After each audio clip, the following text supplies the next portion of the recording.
మెంతికూర 3 కట్టలు తీసుకున్నానండి. ఇదిగోండి మెంతికూర నాదైతే పెద్ద కనేసి 3 కట్టలు సరిపోయి నాకు పచ్చడికి. ఇదిగోండి టమాటీ దానికి క్వాంటిటీ తగ్గట్టుగా తీసుకున్నాను. టమాటీ ఉంది, అలాగే పచ్చిమిరకాయలు ఇవ్వండి ఇవి రుబ్బుకున్నాను. మళ్ళీ రుబ్బుకుంటే సరిపోతుంది. మీకు కావాల్సినంత కారం సరిపోతుంది వేసుకుంటే. ఇదిగోండి ఇది చిన్న అల్లం 2 ఎల్లిపాయలు తీసుకున్నాను. దీనికి కావాల్సిన ఐటమ్స్ ఏంటంటే ఇప్పుడు తయారు దీన్ని ముక్కలుగా చేసి ఫ్రై చేసుకున్నాం. ఇప్పుడు దీని తయారు విధానం చూద్దాం. ఇప్పుడు ఇవన్నీ కట్ చేసుకోవాలండి. మొత్తం ఒకసారి కట్ చేసుకొని చిన్నగా కట్ చేసుకొని అలాగే లేను.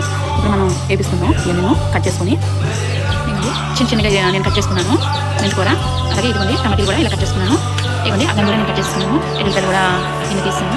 ఇప్పుడు నేను ఇవన్నీ ఫ్రై చేసుకున్నాను. ఒకసారి ముందుగా స్టవ్ వేయించుకున్నామండి. ఇదిగోండి స్టవ్ వేయించుకున్నాను. మనం పెట్టుకుని ఇందులో కొంచెం ఆయిల్ వేసుకున్నాను.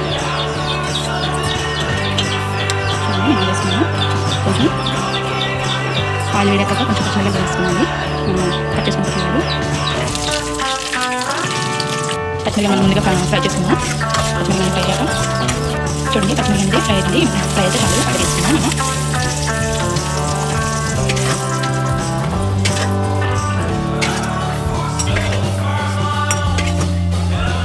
అలాగే కొంచెం ఆయిల్ వేసుకున్నాం. ఇవన్నీ చూడండి నేను ఆయిల్ వేసుకున్నాను. మెంతికూర కూడా వేసుకున్నాను. దీన్ని కూడా ఫ్రై చేసుకున్నాను.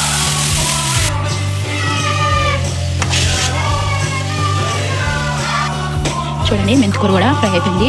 దీన్ని కూడా ఒక ప్లేట్లో తీసుకుందాం. ఇప్పుడు ఇదే కలర్లోకి కొంచెం ఆయిల్ వేసుకుందామండి. చూడండి నేను ఆయిల్ వేసుకున్నాను. వేసుకున్నాను కట్ చేసుకుని టమాటా కూడా వేసుకుందాం. వేసుకొని ఒకసారి మనం పెట్టిస్తుందండి. మనకి కాసేపు మూత పెట్టుకుందామండి. మూత పెట్టుకుందాం.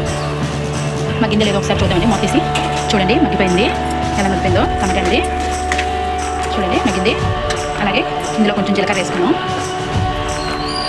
జీలకర్ర వేసుకున్నాము. అలాగే ఇప్పుడు ప్యాకెట్ వేసుకుని సరిపోతుంది. చింతపండు వేసుకున్నాను. చింతపండు వేసుకున్నాను. ఇందులోనే మగ్గుతుందని కాసేపు ఇలా మూత పెట్టదండి. కాసేపు మగ్గుతుంది. కవర్ చేసుకుని కొంచెం కాసేపు చింతపండు కూడా మగ్గుతుందండి. అలాగా మళ్ళీ ఒకసారి కాసేపు మూత పెట్టాము. మగ్గిపోయింది లేదా చూద్దామండి. చూడండి ఎలా మగ్గిపోయిందో. టమాటా కూడా మగ్గిపోయింది. అండ్ చింతపండు కూడా మగ్గిపోయింది. అలాగే దగ్గర అయిపోయింది. చాలా బాగా మగ్గిపోయింది. ఓకే ఇంకా స్టవ్ ఆఫ్ చేసుకుని చల్లారిద్దాం ఇవన్నీ ఒకసారి. చల్లారేలోపు మనకి కావాల్సిన ఏంటంటే చూద్దాం. ఎల్లుల్లిపాయ అండ్ నెక్స్ట్ ఎండుమిరపకాయలు, కరివేపాకు, తాలింపు. మిక్సీ జార్లోకి అల్లం ముక్కలు అండ్ నెక్స్ట్ ఎల్లుల్లిపాయలు వేసుకున్నామండి. చూడండి వేసుకున్నాము. అలాగే పచ్చిమిరపకాయలు కూడా వేసుకుందాం. ఒకసారి మిక్సీ పెట్టుకుందాం. తగినంత ఉప్పు వేసుకుని సరిపడినంత ఉప్పు వేసుకుని సరిపోతుంది. చూడండి అలా గ్రైండర్లో మెత్తగా చూసారు కదా. ఇప్పుడు ఇందులోకి మెంతికూర కూడా వేసుకున్నాం.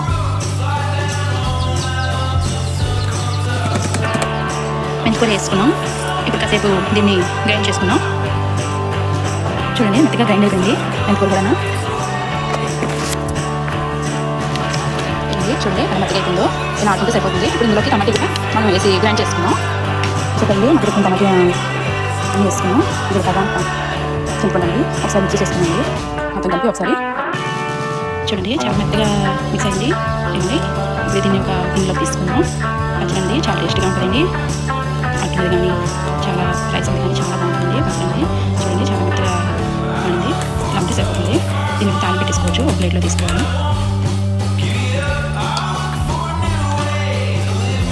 ముందుగా స్టవ్ వెలిగించుకొని నూనె పెట్టుకోండి. 2 స్పూన్లు ఆయిల్ వేసుకున్నాం.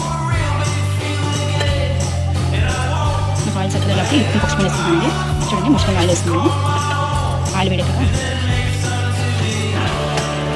ముందు మనం ప్రిపేర్ చేసుకున్న దానికి వేసుకున్నాండి. దాంట్లో ప్రస్తుతానికి వేసుకోవాలండి.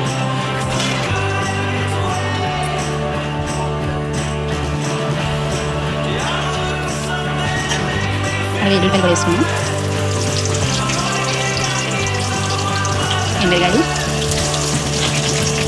కరివేపాకు కూడా వేసుకొని అటు ఇటు ఒకసారి అలా కలిపి దాంట్లోకి చాలా పెట్టిస్తామండి. ఊరిలోకి అదేమండి దాంట్లో ఉంటుంది.